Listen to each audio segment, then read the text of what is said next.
Hello, good afternoon students and welcome you again to another session of biology। आज का topic बहुत ही important है और यदि आप अपने किताब मैंने देखा आपकी किताब में जिस तरह से दिया गया है मेरे को उतना पसंद नहीं आया क्योंकि आपकी किताब में जनरली डायग्राम दे दिया गया है और उसमें ज़्यादा एक्सप्लेन नहीं किया गया है और यदि आप उसको पढ़ेंगे बहुत ही आपको बहुत ही डाउट लगेगा आपको। तो इसलिए मैं आप लोगों के लिए आज जो टॉपिक लेके आया हूँ वो है पारिस्थितिक पिरामिड, इकोलॉजिकल पिरामिड। तो आज की क्लास को हम आगे बढ़ाते हैं।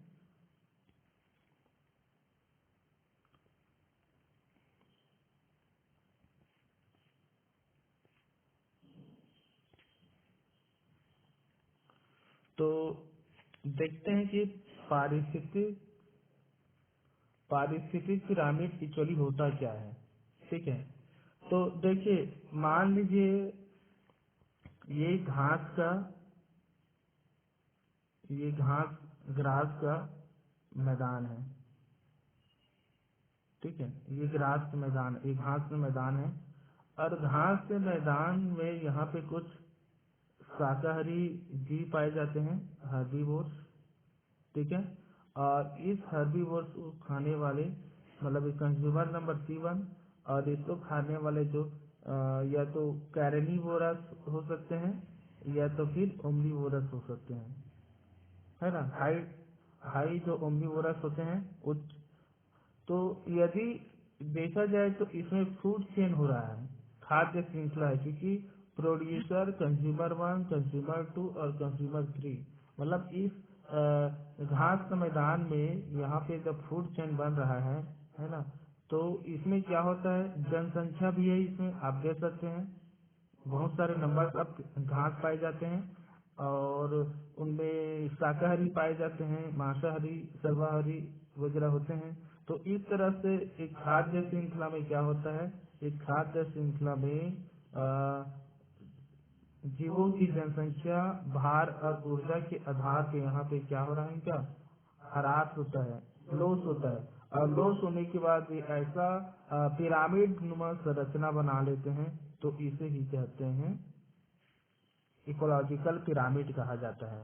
इसका परिभाषा आप दे सकते हैं कि किसी भी पारिस्थितिक तंत्र में, जैसे हमने यहाँ पे घास का मैदान लिया, ठीक है, तो किसी भी पारिस्थितिक तंत्र में प्राथमिक उत्पादकों एवं विभिन्न श्रेणी के उपभोक्ताओं की संख्या, जी भार और उनमें संचित जो एनर्जी में परस्पर एक प्रकार का संबंध होता है और इन्हीं संबंध को क्या कहते हैं, एक चित्र में दिखलाया जाता है, तो इसे पारिस्थितिक पिरामिड कहा जाता है।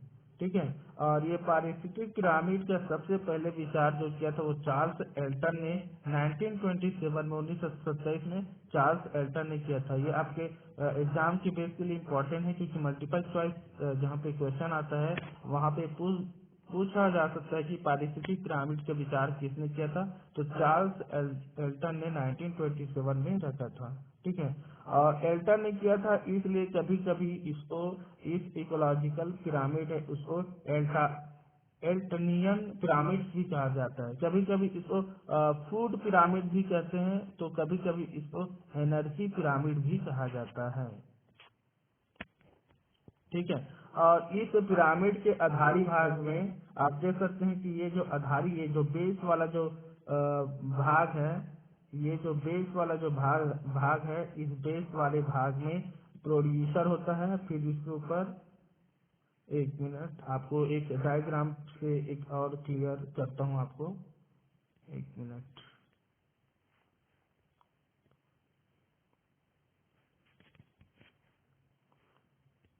हाँ, यहाँ पे आप डायग्राम से स्पष्ट समझ सकते हैं कि किसी भी इस पारिस्थितिक तंत्र इकोसिस्टम के जो आपका जो पिरामिड है, आप इस पे देख सकते हैं कि स्टार्टिंग में क्या है, यहाँ पे नीचे ये बेस वाला भाग बोला जाता है ना, ये बेस है, ये बेस मतलब ये आधार वाला भाग है, ये आधार वाला भाग है। और इस आधार वाले भाग में कौन सा है, ये प्रोड्यूसर है। प्रोड्यूसर के अब आपको मालूम है कि इसे प्रोड्यूसर का नंबर आप संख्या बहुत ज्यादा है, घास का मैदान बोल सकते हो। और इस वक्त इसको खाने वाले कंज्यूमर नंबर 1 और एक कंज्यूमर नंबर 2 और एक कंज्यूमर नंबर 3। ठीक है, तो ये एक दूसरे से क्या हुआ, तो ये फूड चेन भी है। ठीक है, और इस फूड चेन में प्रोड्यूसर कंज्यूमर 1 2 3। ठीक है, और इसी को टॉपिक में ये टॉपिक 1 और टॉपिक 2 और टॉपिक 3 और ये टॉपिक 4 है। ठीक है, तो इसमें क्या हुआ, एनर्जी और नंबर ऑफ संख्या और भार के हिसाब से क्या हो रहा है, इसमें इसमें पहले तो लाभ हो रहा है, फिर हानि हो रहा है, फिर लाभ हो रहा है, फिर हानि हो रहा है, बोल सकते हैं। इस तरह से इसे फूड चेन में क्या कर दिए, ये इन्होंने एक पिरामिड नुमा संरचना बना लिए। तो इसे ही पिरामिड, इकोलॉजिकल पिरामिड कहा जाता है। ठीक है, इकोलॉजिकल पिरामिड कहते हैं। क्लियर।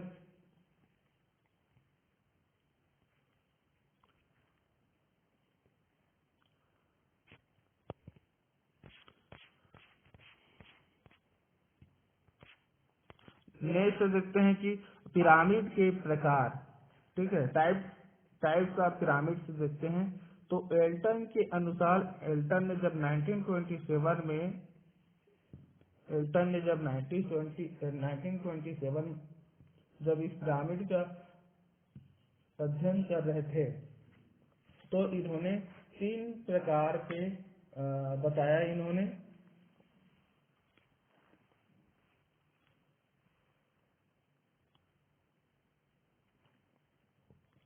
पहला वाला जो है वो जी संख्या का पिरामिड होता है, पिरामिड ऑफ नंबर पहला।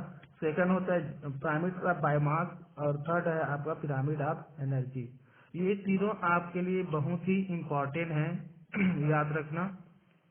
और एक बेसिक नॉलेज ये भी है कि इसको समझने के लिए, जैसे पहला नंबर में आपका ये पिरामिड नंबर वाला है, और सेकंड वाला में आपका है बायोमास वाले, और ये थर्ड वाला में आपका एनर्जी वाला। ठीक है, इस तीनों में देखा जाए, ठीक है, डिफरेंस आप देखा जाए यहाँ पे देखा जाए, तो पहला वाला हमेशा डिपेंड करता है पॉपुलेशन पे।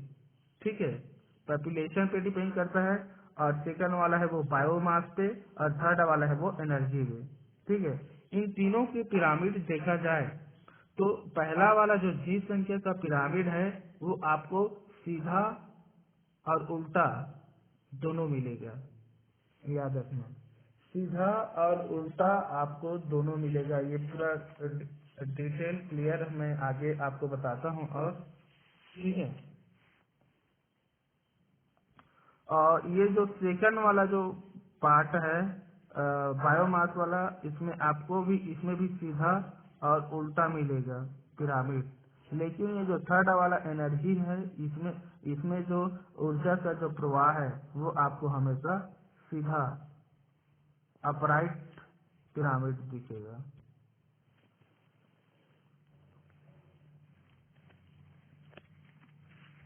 ठीक है, क्लियर।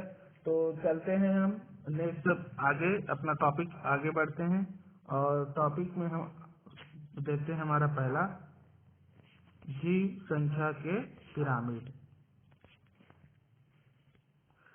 तो जीव संख्या के पिरामिड, ठीक है, आप सब जानते हैं कि इकोसिस्टम, कोई भी इकोसिस्टम हो, चाहे वो घास का मैदान हो या खेत हो, तालाब हो या पेड़ हो, है ना।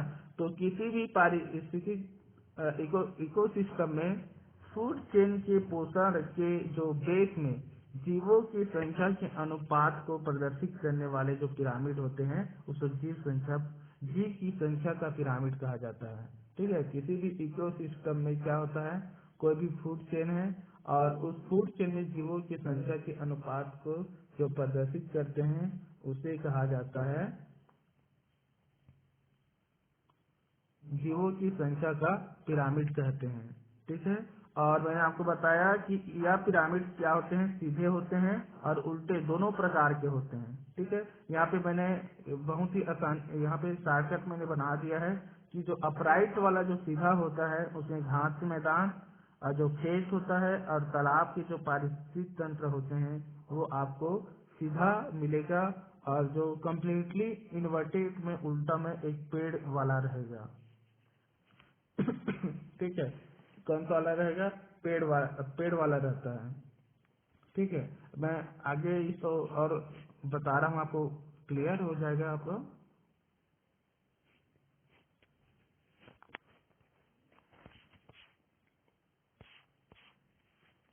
देखिए यहाँ पे आप देख सकते हैं कि मैंने बताया कि जिस संख्या के जो पिरामिड होते हैं वो मैंने बताया कि वो क्या होते हैं, सीधे भी होते हैं। देखिए ये सीधा है, अपराइट, और ये आपका इन्वर्टेड है, कंप्लीटली इन्वर्टेड फॉर्म में है। ठीक है, तो ये जो जी संख्या के जो पिरामिड है, ऐसे पिरामिड के आधार पे आप देख सकते हैं इस पिरामिड का जो ये आधार है, इस आधार पे क्या है, प्रोड्यूसर है। ठीक है, और इनका संख्या सबसे ज्यादा है। इसके बाद आपका ये कंज्यूमर C1 का संख्या ज्यादा है, इसके बाद आपका कंज्यूमर नंबर C2 का संख्या ज्यादा है, और इसके बाद कंज्यूमर नंबर C3 का ज्यादा है। आप देख सकते हैं यहाँ पर जो घास के मैदान में आपका जो लास्ट में जो आपको यहाँ पे दिख रहा है लायन जो शेर है, इनकी संख्या एक ही है। ठीक है, तो ऐसे पिरामिड के आधार पर उत्पादकों की संख्या सबसे अधिक, और प्रथम श्रेणी के जो कंज्यूमर जीवों की संख्या उससे कम होती है। फिर कंज्यूमर नंबर 2 के जो कंज्यूमर जीवों की संख्या प्रथम श्रेणी के कंज्यूमर से कम, तथा सर्वोच्च श्रेणी के उपभोक्ता की संख्या सबसे क्या होती है, और कम होती है। ठीक है, इसीलिए इसमें आप देख सकते हैं कि इसमें जो पिरामिड जो बन रहा है वो कैसा बन रहा है, सीधा पिरामिड बन रहा है। ठीक है, क्लियर। ये दोनों को मैं आपको और क्लियर करने वाला हूँ, क्योंकि यहाँ पर सीधा जो आपको जो दिखाई दे रहा है ये आपका घास का मैदान है, और ये है तालाब वाला। देखा जाए जल तालाब वाला, आप देख सकते हैं कि ये तालाब है, तालाब में मान लीजिए यहाँ पे पानी है, और इस पानी में क्या होता है, बहुत सारे आपको कीड़े दिखाई देते हैं।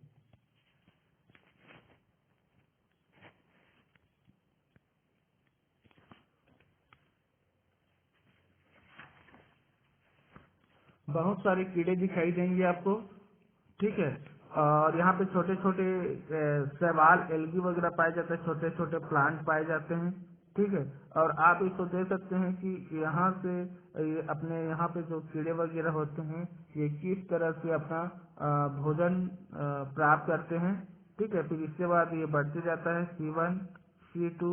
ठीक है, आपको मालूम है कि तालाब में ये आपका मेढक वगैरह पाए जाते हैं, और इस मेढक को खाने वाले कौन होते हैं, सांप वगैरह होते हैं, है ना। तो इस तरह से इसमें क्या होता है, जो पिरामिड जो बनता है वो सीधा दिखाई देता है। यही हम एक वृक्ष का जीवों की संख्या का पिरामिड देखे। ये वृक्ष, ये जो बीच में जो दिखाई दे रहा है ये कौन सा है, ये है आपका पेड़ का है। ठीक है, एक मिनट इसमें बिताते हैं।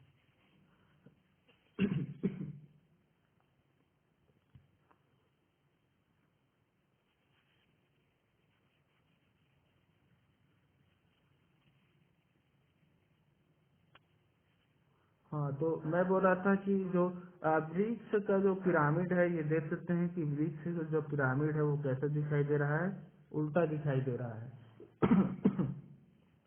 तो एक वृक्ष का या पेड़ का जीवों की संख्या का जो इकोलॉजिकल पिरामिड होता है वो सदैव क्या होता है, उल्टा बनता है, क्योंकि वृक्ष अकेला ही क्या है, इसका प्रोड्यूसर। आप देख सकते हैं कि ये जो ट्री है, ठीक है, ये है प्रोड्यूसर है। ठीक है, और उससे फलों को खाने, अब इस मान लीजिए इस वृक्ष में फल लगा है, फल तो लगेगा ही, तो इस प्रोड्यूसर को खाने के लिए यहाँ पर आपका कंज्यूमर है C1, कौन है यहाँ पे, पक्षी वगैरह है। ठीक है, पक्षी वगैरह है, और आप देख सकते हैं कि यहाँ पर पेड़ की संख्या एक है, लेकिन ऊपर में कितने पक्षी दिख रहे हैं आपको, 3 दिखाई दे रहा है, मतलब संख्या ज्यादा हुआ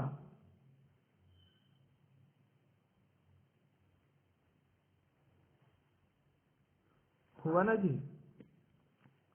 पेड़ एक है और उसको खाने वाले 3 पक्षी यहाँ पर आ गए, मतलब संख्या ज्यादा हो गई। अब अब खाने वाले पक्षियों की संख्या अधिक है, तो इसी प्रकार क्या होता है, पक्षियों पर भी क्या होता है, परजीवी के रूप से पाए जाने वाले कीटों की संख्या आप देख सकते हैं। यहाँ पर कितने सारे कीट है, यहाँ पे देखिए, यहाँ पर आप देख सकते हैं कि कितने सारे क्या है, यहाँ पर इंसेक्ट है, कीट। तो ये हुआ आपका कंज्यूमर नंबर 2, और इनकी संख्या कितनी है, बहुत ही ज्यादा है बहुत ही ज्यादा, है ना। तो नंबर ऑफ संख्या के हिसाब से इसमें क्या हुआ, इनका जो पिरामिड है वो कैसा पिरामिड बन रहा है, उल्टा पिरामिड बन रहा है। ठीक, क्लियर। चलिए आगे देखते हैं सेकंड वाला।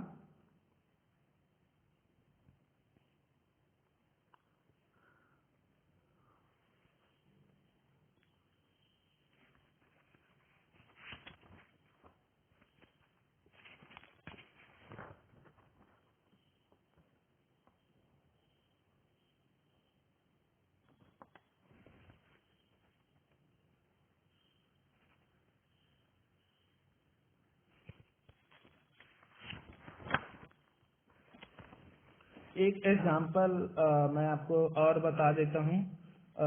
जैसे कि आप देख सकते हैं कि ये धान धान का धान के खेत का ये जो पिरामिड दिखाई दे रहा है, आपने देखे ही होंगे कि धान का जो खेत होते हैं उसमें नंबर ऑफ प्लांट की संख्या ज्यादा होती है, ये प्रोड्यूसर होते हैं।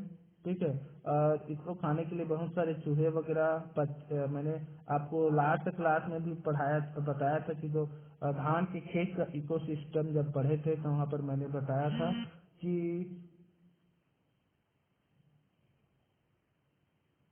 यहाँ पर जो प्रोड्यूसर है पैडी धान है, और इसको खाने वाले कंज्यूमर आपका C1, यहाँ पर चूहा वगैरह है, कुछ कीड़े हैं और गिलहरी वगैरह है, और खरगोश पक्षी वगैरह है। ठीक है, फिर उसके बाद आप देख सकते हैं कि इसको खाने वाले जो है सांप वगैरह भी है यहाँ पे। ठीक है, ये C2 हो गया, और इसके बाद आपका धीरे धीरे कुछ पक्षी वगैरह, चील वगैरह, और आपका ये क्या है, आउल, जो उल्लू वगैरह है। तो इस तरह से इनमें धान के खेत से आप इसमें पिरामिड देख सकते हैं आप।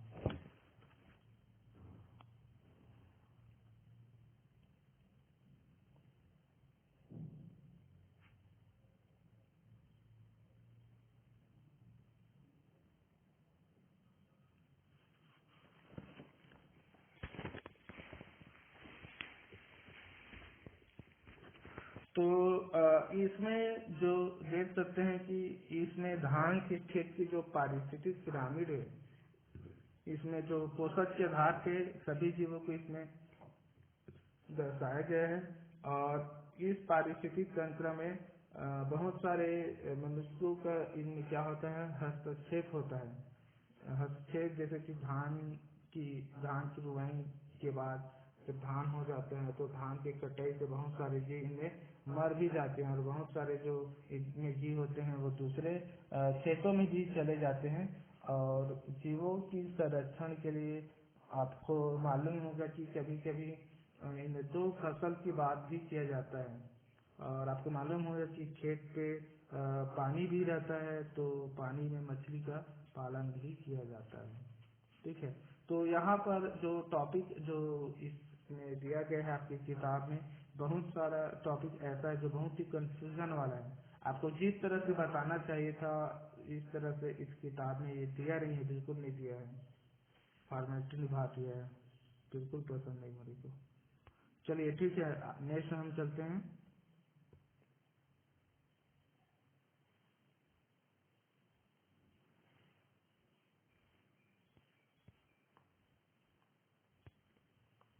नेक्स्ट हमारा जो टॉपिक है वो है जीव भार के पिरामिड, पिरामिड ऑफ बायोमास। तो इसमें क्या होता है कि जिस पिरामिड के प्रोड्यूसर तथा कंज्यूमर के भार के संबंध में बोध होता है उसे जी भार का पिरामिड कहते हैं ना। बोल सकते हैं कि किसी भी पारिस्थितिक तंत्र में, इसका एग्जाम्पल से मैं आपको और आगे बताऊंगा कि किसी भी पारिस्थितिक तंत्र में एक खाद्य श्रृंखला फूड चेन बनता है और उनमें जीवों का जो भार होता है उसको भार को प्रदर्शित करते हैं। जैसे कि मान लीजिए ये ट्री है, पेड़ है, ठीक है, पेड़ वाला देखते हैं। तो जैसे ये पेड़ है, पेड़ में फल लगे हैं और इसको खाने वाले हैं आपका कंज्यूमर नंबर C1 पक्षी है, और पक्षी को खाने वाले वहाँ पे कीड़े वगैरह है कंज्यूमर नंबर C2। तो आप देखेंगे कि इस पेड़ का जो भार होता है, वजन होता है, बहुत ज्यादा होता है इस कंज्यूमर नंबर C1 और C2 से, ठीक है। तो इसमें जो ये जो इस तरह से इसमें क्या होते हैं, इसमें जी भार वाले हैं ना, इसमें सबसे ज्यादा भार किसका है, इनका है, किसका, पेड़ का है, ठीक है। तो इसलिए यहाँ पर आप देख सकते हैं कि इसमें किस तरह से इनमें पिरामिड बनता है। तो यहाँ पर यहाँ पे दो प्रकार के मैंने बताया कि इसमें उल्टा और सीधा दोनों बनता है। तो सभी जितने भी स्थली वाले जो पिरामिड होते हैं, जितना स्थली वाले पिरामिड होते हैं, इकोसिस्टम होता है, उनमें हमेशा क्या बनता है, सीधा बनता है, क्योंकि इसमें उत्पादकों का जो जी भार होता है वो सबसे अधिक होता है। मैंने पहले ही यहाँ पर क्लियर किया पेड़ वाले में कि जिनका जनसंख्या सबसे क्या होता है, सॉरी, जिनका भार सबसे ज्यादा होता है वो क्या होता है, सीधा यहाँ पे बनता है। जैसे कि एक उदाहरण है घास का मैदान, आगे स्लाइड में आपको दिखाऊंगा। दूसरा देखते हैं कि इनमें जो स्थलीय वाले जो इकोसिस्टम होते हैं इनमें उल्टा बनता है, और इसमें उल्टा बनने का जो कारण है वो है कि इसमें कंज्यूमर का जी भार सबसे अधिक होता है, ठीक है। जल वाले में कंज्यूमर का जी भार सबसे अधिक होता है। इसमें याद रखना, दोनों में आप यहाँ पे डिफरेंस, एक मिनट, आप डिफरेंस आपको मैं बता देता हूँ।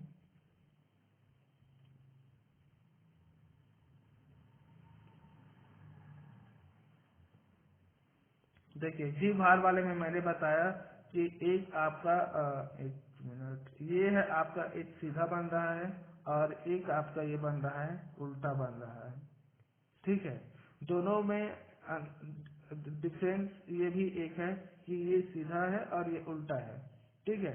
और ये स्थल में है, स्थल वाले में है, और ये है आपका जल वाले में है, ठीक है। तो स्थल में मैं इसमें क्या होता है, ये जो प्रोड्यूसर का जो भार होता है, इस प्रोड्यूसर का जो भार होता है वो सबसे अधिक होता है। इसका ये प्रोड्यूसर का भार सबसे क्या होता है, अधिक होता है। लेकिन आप इसमें देखेंगे तो इसमें जो कंज्यूमर होता है,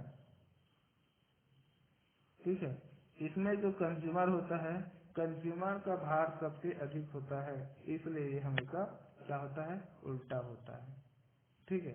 तो ये दोनों डिफरेंस ये है कि ये सीधा है, उल्टा है, इसमें प्रोड्यूसर का संख्या ज्यादा है और इसमें कंज्यूमर का भार सबसे ज्यादा होता है, ठीक है। नेक्स्ट स्लाइड में आपको एग्जांपल बता रहा हूँ।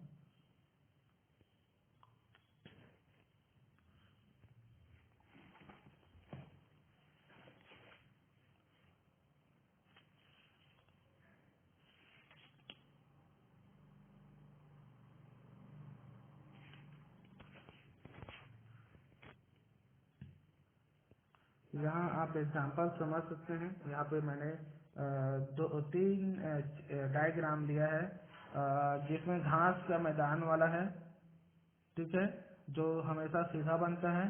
सेकंड वाला आपका वाटर वाला है, और थर्ड वाला है आपका एक वाला है, देखिए। जैसे घास वाले मैदान की बात किया जाए तो आप यहाँ पर देख सकते हैं ये प्रोड्यूसर है, ठीक है, ये स्थल वाला है ना, ये स्थल वाला है, लैंड वाला है दोनों, और ये आपका वाटर वाला है। तो इसमें प्रोड्यूसर का जो प्रोड्यूसर, ये देख सकते हैं प्रोड्यूसर है इसमें, इसके बाद इनके बाद ये कंज्यूमर C1, फिर C2 और यहाँ पर है C3। तो यहाँ पर आप देख सकते हैं कि घास का मैदान है, तो मतलब घास के मैदान में बहुत सारे घास है, तो यहाँ पर इनकी जो संख्या होती है क्या होती है, बहुत ज्यादा होती है।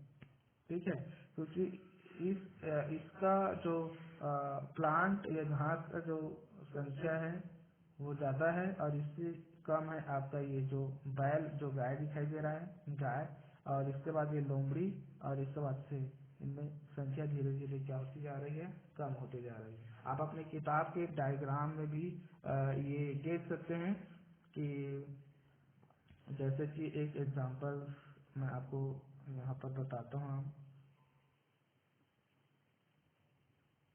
जैसे कि मान लीजिए ये आपके घास का ये जो मैदान है, इसमें मान लीजिए कि इसमें इनका जो वजन है, मान लीजिए ये 15,000 किलोग्राम है। ठीक है, तो इसका गाय का तो 15,000 किलोग्राम हो नहीं सकता है ना। तो मान लीजिए कि इनका जो डायग्राम है वो कितना हो सकता है इसका डायग्राम, मान लीजिए ना, सपोज मान रहे हैं मैं। ठीक है, 1500 हो गया, पहला वाला 15,000 था, ये 1500 हो गया, फिर इसके बाद ये 150 हो गया ये लोमड़ी का, और मान लीजिए शेर का हो गया 50 किलोग्राम।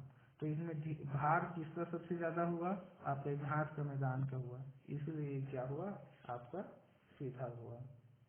ठीक है, क्लियर। मतलब इसमें सीधा सा कॉमन ये है कि बेस वाले भार में यहाँ पे प्रोड्यूसर का जो बेस क्या होना चाहिए, ज्यादा हुआ, भारी हुआ, तो सीधा रहेगा।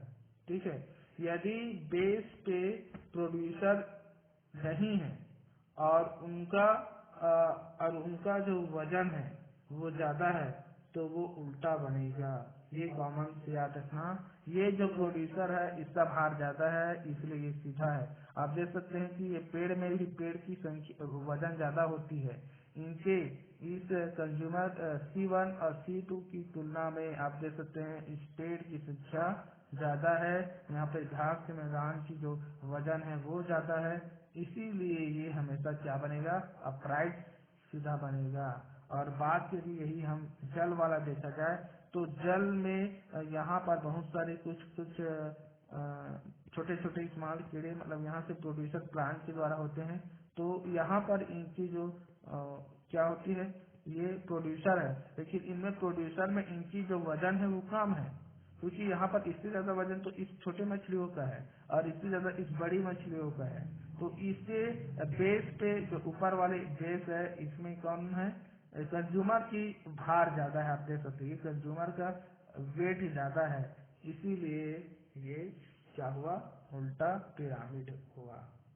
ठीक है, तो जो घास का जो मैदान है और जो पेड़ है वो जय भार वाले में क्या होता है, सीधा पिरामिड बनता है, जबकि इस वाटर वाले में क्या होता है, उल्टा पिरामिड बनता है।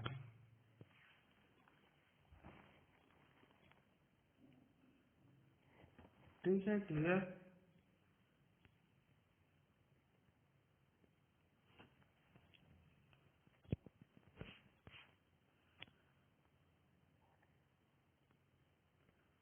नेक्स्ट है हमारा पिरामिड ऑफ एनर्जी, ऊर्जा का पिरामिड। ठीक है, तो इस प्रकार के जो पिरामिड है इसमें क्या होता है कि इसमें जो पोषण के स्तरों के हिसाब से देखा जाए, तो इसमें जो प्रयोग में लाई गई जो ऊर्जा के परिमाण को बताता है, इसीलिए इसे ऊर्जा का पिरामिड कहते हैं। ठीक है, मतलब किसी भी पारिस्थितिक तंत्र में ऊर्जा का जो पिरामिड है, याद रखना, वो हमेशा सीधा बनता है। और सीधा बनने का कारण ये भी है क्योंकि इसमें एक पोषण स्तर से दूसरे पोषण स्तर तक जाने में ऊर्जा का सदैव क्या होता है, ह्रास होता है। ठीक है, सदैव क्या होता है, ह्रास होता है, इसीलिए यहाँ पे सीधा प्रतिबिंब बनता है। जैसे कि मान लीजिए सपोज मान लीजिए एक एग्जांपल, जैसे मान लीजिए ये सूर्य है।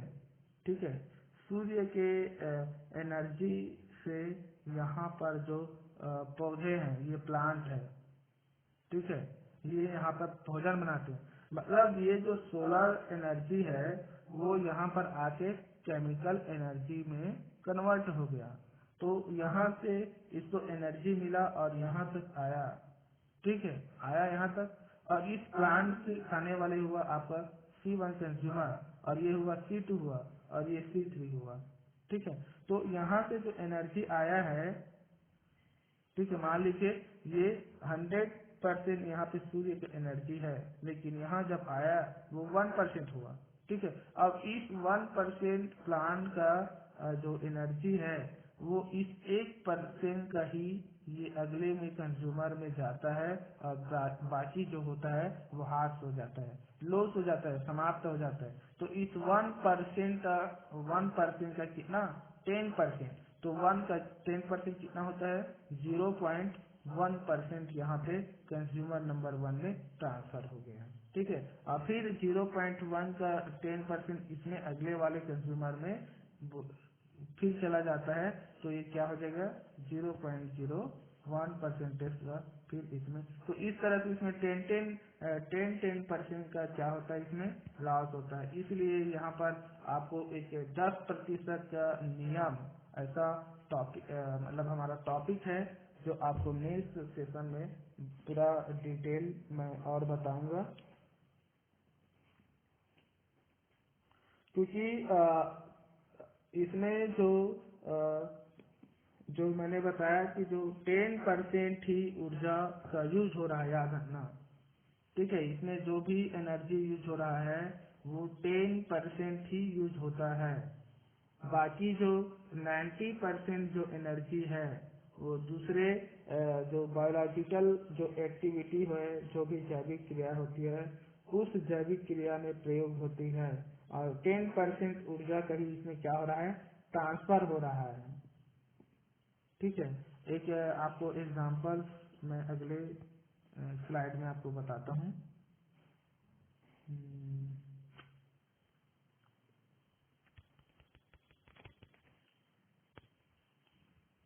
देखिए, आप इस डायग्राम में स्पष्ट देख सकते हैं कि ये मैंने ऑलरेडी ये सूर्य है, ये प्राइमरी प्रोड्यूसर है आपका, ये प्लांट हुआ, ठीक है। आप देख सकते हैं कि सूर्य की एनर्जी से ये 100% फूड यहाँ पे बना रहे हैं, 100% बन रहा है यहाँ पे, ठीक है। लेकिन जब ये बनाता है तो लॉस हो जाता है उष्मा के रूप में, एनर्जी के रूप में, ये देखिए, ठीक है।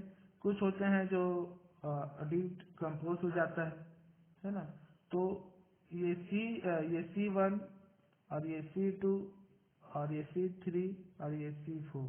तो आप देख सकते हैं ये 100 का 10% यूज किया, फिर इस 10 का 10% 1%, और इस 1 का 10% 0.1%, और इसका 10% कितना हुआ, 0.01%।